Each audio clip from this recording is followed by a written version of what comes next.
rest of the AFC. They right there now, right underneath that Kansas City Chief team. They right underneath that. They jump in front of Baltimore for me. Do they? Yes, they do. Think about it, man. They acquired Joe Mixon via trade. We already saw the Rookie of the Year in C.J. Stroud. He's only going to get better. He's not all of a sudden getting ready to turn into Scott Mitchell. That's not happening. No. Okay? Then you look at Tank Dell, get back healthy. He should. Nico Collins has certainly gotten to the point where he understands the National Football League and what it's going to take to be good. He was really good last year. Yeah. Dalton Schultz has figured it out. Took a stab at the Cowboys this offseason and got paid, got his money. Yeah. So you start looking at that. Daniil Hunter. You look at the defensive side of the ball. You just look at this young team, man. I'll put them right underneath the Kansas City Chiefs and above the Baltimore Ravens. And I know people are, what about the New York Jets? What about the New York Jets? I don't even know what them old dudes. Let's see what they turn out to be. Yeah. Buffalo, they rebuilding now. Okay, Josh Allen wasn't Josh Allen until they got Stefon Diggs. He don't have Stefon Diggs no more. So now you got to go out there and find another Stefon Diggs to make Josh Allen comfortable. Yep. Okay, your defense is totally different, so that's a different situation. They did sign Curtis Samuel, who's pretty good. But is he Stefon? No. He ain't Stefon Diggs. He's not. I agree. Okay, period. So when you look at that, man, this team in Houston, I'm just checking out the division. They might run away with that division. Jacksonville got reservation on their quarterback situation, so he's coming into the season already looking over his shoulder. Agreed. Okay, we don't know what Indy is because Richardson's coming back off an injury, and that ain't really what that is. Tennessee has an entirely new roster. They do. They've made some nice moves, but it's a different, and a brand new head coach, and it feels different to me. Yeah, I mean, I love the L'Jarius Sneed that they picked up. That was good. Yeah, Sneed is good. That's one guy, right? But when I look at the way, and this is fascinating to me, the way Houston has bounced back since 3 years ago.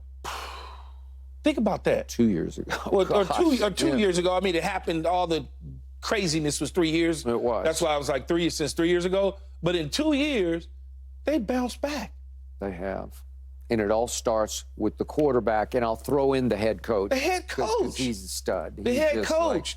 Because I can guarantee you, they're not making moves without talking to DeMeco Ryans about the moves that they're going to make. Yeah. He's not going to sit back there and allow them to set him up for failure. I like it.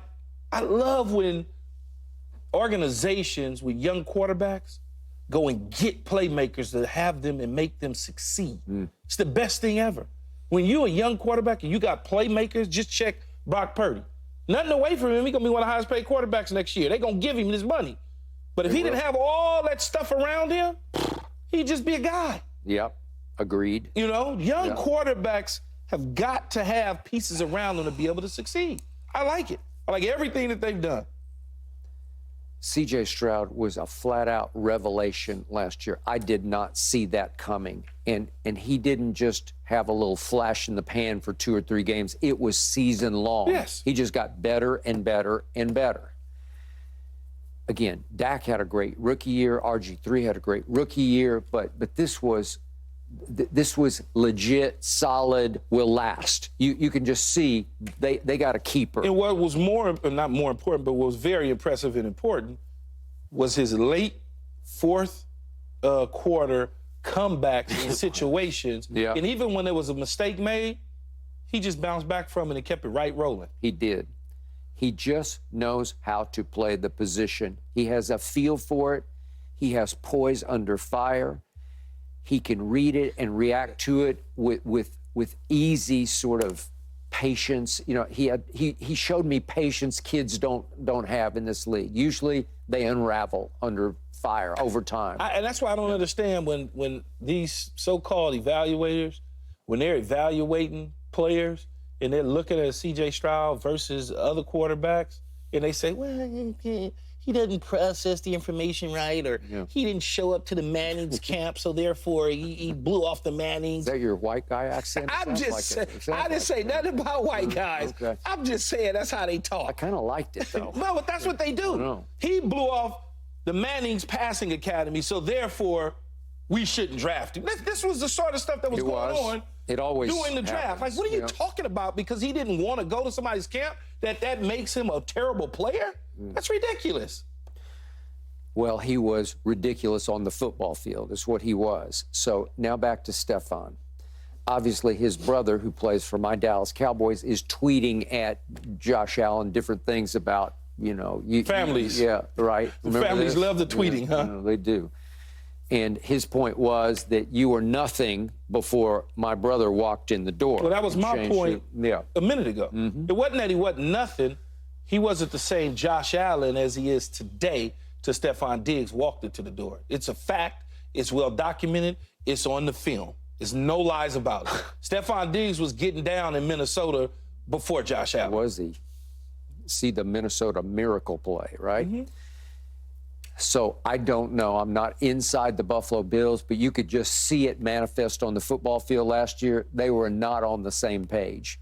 And it was heading nowhere slowly. And finally, Bills management said, enough of this. We can't live. They chose their quarterback over the receiver. As they should. They should. As they should. They should. Because if they can replace Stefon Diggs, then they good. They keep it moving. But it's hard to find a Stefon Diggs. People think that talented wide receivers are just walking through the door at any moment in time. It's just think about that. They really think shipping off a talented receiver that somebody else is just going to walk through the door. Well, again, they did sign Curtis Samuel, and that Shakir kid was pretty good at moments last year. He made some nice catches for him. He ain't Stefon Diggs. No, they're not Stefon Diggs. I give you that. And does Stefon Diggs come with a little bit of a headache? Yes. Manage it. Yep. Damn it, manage it. Didn't. Manage it. And I'm sure Josh had some final say here where he said, I just can't live with it anymore. And that may be the case, and it could come back to bite him in the rear end. It very well might. I did love Dalton Kincaid going into that draft a year ago because I thought Dallas should jump all over him. I'm talking about the tight end out of Utah because I love the way he played against your USC Trojans when it was in the regular season because he was injured for the rematch. Who was our DC? Unfortunately, my old DC, the Grinch who stole football. Right? So you could have done that against us. Maybe. So I did like the way Dalton Kincaid came on the last 6-8 games of the year. And by the way, the Buffalo Bills did run my Dallas Cowboys, literally ran them off the field up in Buffalo fairly late in the year. It was 31-10. They did that with their running game. They didn't need Stefon Diggs that day. But to your final point, okay, so they got back a second rounder, but it's not even in this draft. It's down the road. Yeah, we give up a second round pick for him in a heartbeat. Man. And think about it this way. That second round pick came through Minnesota. That was Minnesota's second round pick that they passed on. I don't know how they got it, but they passed it on. Now when you look at what they've established on the offensive side of the ball, the best thing for a young quarterback outside talented receivers is a running back, a running game. And they got Joe Mixon. I just love him. He can really be a guy that is a force to be reckoned with an offensive line that's really good. His numbers fell off some last year, but remember, Joe Burrow was hurt. Joe Burrow hurt. Higgins hurt. I mean, Cincinnati was a different team.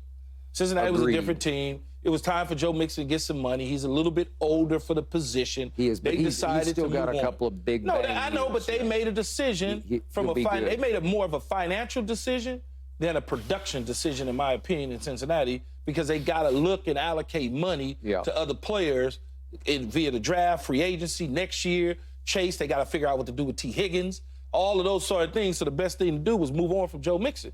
Joe Mixon landed in a perfect spot with a C.J. Stroud. Now, when you're thinking about putting 8, 9 men in the box, you got to think twice.